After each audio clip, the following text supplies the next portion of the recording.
సుజాత గారు నమస్తే అండి. మీరు ఇక్కడికి యాత్రకి ఎలా వచ్చారు, ఎట్లా ఎక్స్పీరియన్స్ అయ్యారు, మీరు కొంచెం మాటలు చెప్తారా? చాలా బాగా జరిగింది. చాలా కష్టపడి నేను చాలా పాజిటివ్గా తీసుకొని వచ్చినాను. వచ్చేటప్పుడు చాలా భయపడ్డాను.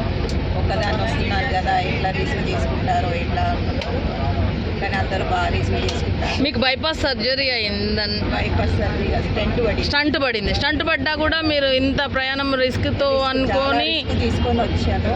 కానీ చాలా ఈజీగా అయిపోయింది. టెన్షన్ పడాల్సిన అవసరం ఏమీ లేదు అంటారు. ఇంకా మీకు నచ్చిన ప్లేస్ ఒక ప్లేస్ ఇప్పుడు మన విలేజ్ బాగా నచ్చింది అంటారు. చాలా బాగా నచ్చింది. సరస్వతి నది చాలా బాగుంది, చాలా నచ్చింది. బద్రీనాథ్ టెంపుల్ బాధ ఏంటంటే నాకు సరిగా షాపింగ్ చేసుకోలేకపోయినాను. ఒక చిన్న ఇది ఉండిపోయింది అంతే. Thank you for all.